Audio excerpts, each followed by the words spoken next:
सम्मानित साथियों, जय भारत। मैं आरपी मौर्य आपके बीच में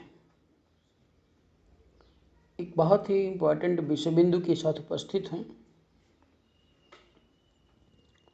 साथियों, जैसा कि आप सभी को पहले से पता है, अक्सर मैं चर्चा भी करता रहता हूँ कि इस मानव जीवन को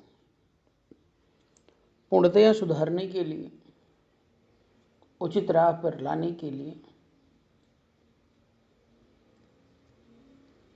दो पहलू बहुत ही इम्पोर्टेंट हैं। एक तो धर्म का मार्ग है और दूसरा राजनीति का मार्ग है, अर्थात सत्ता का मार्ग है। अगर व्यक्ति धर्म के वास्तविक स्वरूप को नहीं जानता है तो वो स्वतः कुछ ऐसी गलतियां कर बैठता है जिससे वो खुद का तो नुकसान करेगा ही करेगा, समाज और देश का भी नुकसान होगा। इस व्यक्तिगत आचरण और व्यवहार को यदि सुधारना है तो वास्तव में हमें धर्म के मार्ग पर अर्थात धम्म के मार्ग पर आना होगा। और जो बाहरी चीज़ें हैं, आम नागरिक की सुख सुविधा, जो जिम्मेदारी सरकार की है, सत्ता की है, वो सत्ता के माध्यम से उन्हें उपलब्ध होनी चाहिए। तो निश्चित तौर पर हर मानव का जीवन खुशहाल होगा। साथियों, आज की इस कड़ी में हम आपको ब्रह्मचर्य क्या है, अक्सर हमारे देश, हमारे समाज और उन भाइयों को ये सुनने और समझने की ज़रूरत है जो अपने आप को बुद्धिस्ट कहते हैं। जब बात ब्रह्मचर्य की होती है तो तुरंत वे ब्राह्मणों द्वारा रचित काल्पनिक ग्रंथों या ब्राह्मणों के विचारों से नफरत कर बैठते हैं। वास्तव में यहाँ पर शब्द का खेल है और यह बात भी सत्य है कि जो चीज़ें आप नहीं बोल पाते हैं वह चीज़ें वे बहुत बेहतर तरीके से बार बार बोल करके और उसको अपना लेते हैं। उदाहरण के लिए, जैसे आजकल लगातार जितने भी साधु संत हैं हिंदू व्यवस्था में, वे सभी हिंदू जो संप्रदाय है, धर्म नहीं है समझिएगा, हिंदू जो संप्रदाय है उसको सनातन सनातन सनातन लगातार बोल रहे हैं। और कुछ दिनों में आपको आदत हो जाएगी कि जब भी बात सनातन की आप करोगे या कोई भी करेगा तो आपको तुरंत हिंदू संप्रदाय ही इंडिकेट करेगा। तो यहाँ पर ऐसी कोई बात नहीं है कि जो ब्राह्मण बोल रहे हैं या यहाँ के देश के पंडा पुजारी बोल रहे हैं तो उनका बनाया हुआ है। मैं दावा करता हूँ कि जितने भी चीज़ें हैं या उनके द्वारा समाज में प्रचारित की जा रही हैं वे सब चोरी की हैं और उसको अपने तरीके से परोस रहे हैं। ये उनकी चतुराई, ये उनकी सातिरपन होने का निशान है, प्रमाण है। साथियों, तो ब्रह्मचर्य क्या है? ब्रह्म जो शब्द है वो वास्तव में श्रेष्ठता का प्रतीक है। और चर्या की बात करें तो जो श्रेष्ठ आचरण को फॉलो करता हो, मानता हो या उस मार्ग पर चलता हो, उसे ब्रह्मचर्या, ब्रह्मचारी कहते हैं।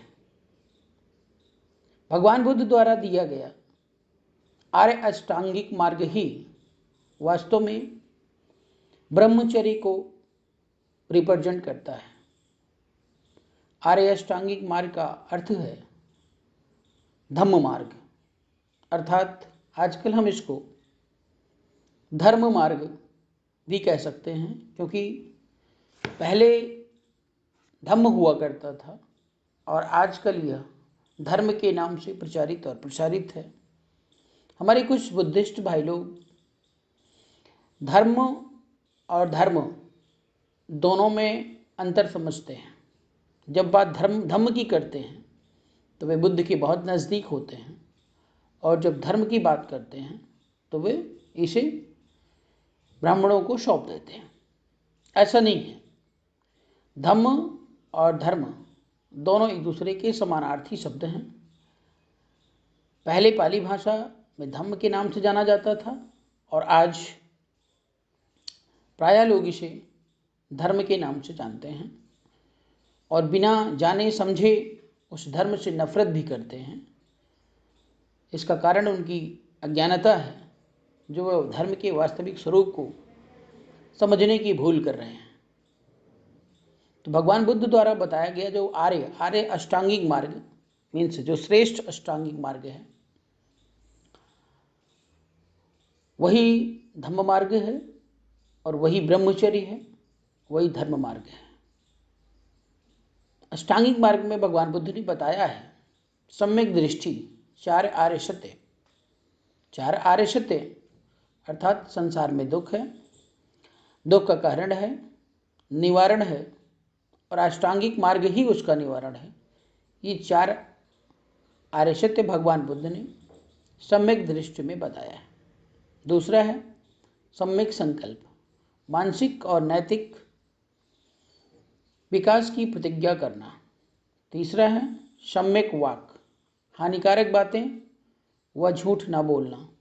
चौथा है सम्यक कर्म, हानिकारक बातें, सम्यक कर्म, हानिकारक कर्म ना करना। और पांचवा है सम्यक जीविका, प्रत्यक्ष या परोक्ष रूप से कोई भी हानिकारक व्यापार न करना। छठा है सम्यक व्यायाम, अपने आप सुधरने की कोशिश करना। सातवां है सम्यक स्मृति, स्पष्ट ज्ञान देखने की मानसिक योग्यता पाने की कोशिश करना। और आठवां है सम्यक समाधि, निर्वाण पाकर स्वयं की मुक्ति पाना। साथियों, धम्म मार्ग सांप्रदायिकता अर्थात जितने भी संप्रदाय हैं, हिंदू, मुस्लिम, सिख, ईसाई, बौद्ध भी आजकल संप्रदाय बन चुके हैं, क्योंकि हिंदू, मुस्लिम, सिख, ईसाई की तरह उनका भी तौर तरीका जो है वो स्टार्ट हो गया है, इसलिए वो भी एक संप्रदाय की कैटेगरी में आने लगे हैं। सांप्रदायिकता अर्थात हिंदू, मुस्लिम, सिख, ईसाई और बौद्ध से दूर ऐसा सर्वजनीन धर्म मार्ग जिस पर चलकर कोई भी व्यक्ति आर्य अर्थात श्रेष्ठ बन सकता है। और यह धर्म मार्ग जो है इन सभी संप्रदायों से उठ करके मीन्स संप्रदाय के बाड़े की जरूरत किसी धर्म मार्ग को या धम्म को नहीं है, या इन सब चीज़ों से ये धर्म अर्थात धर्म परे है। वास्तविक संत क्या होते हैं? आजकल के जो ढोंगी लोग जो धर्म को दूषित कर रहे हैं, उनकी तरह नहीं होते हैं। वास्तविक संत जो होते हैं वो धर्म के वास्तविक स्वरूप को जानते हैं, अष्टांगिक मार्ग को आत्मसात करते हैं, अर्थात वो वास्तव में ब्रह्मचर्य का पालन करते हैं। मीन्स इस अष्टांगिक मार्ग से कोई भी व्यक्ति वास्तविक संत बन सकता है, मोक्ष की प्राप्ति कर सकता है। धर्म मार्ग पर चलने वाला साधक सम्यक दर्शन जगाता है, अपने भीतर तटस्थ भाव से देखता है कि भीतर व्याकुलता है। इस व्याकुलता का कारण तृष्णा यानी राग, द्वेष और मोह है। इस व्याकुलता का अंत संभव है यदि राग, द्वेष और मोह का अंत कर दिया जाए तो। धर्म के इन 8 अंगों को धारण करने का मतलब आप राग, द्वेष, मोह से मुक्त हो चुके हैं। इसलिए भगवान बुद्ध ने कहा ब्रह्मचर्य की अंतिम परिणति है राग क्षय, द्वेष क्षय, मोह क्षय। यही ब्रह्मचर्य है, यही धर्मचर्य है, यही सर्वजनीन धर्म है। किसी संप्रदाय में दीक्षित होने वाला धर्म नहीं। कोई बुद्ध होगा तो वह सर्वजनीन धर्म ही सिखाएगा जो सत्य है, सनातन है। संप्रदाय की उलझन में किसी भी भोले भाले व्यक्ति को या किसी भी अज्ञानी व्यक्ति को नहीं उलझाएगा।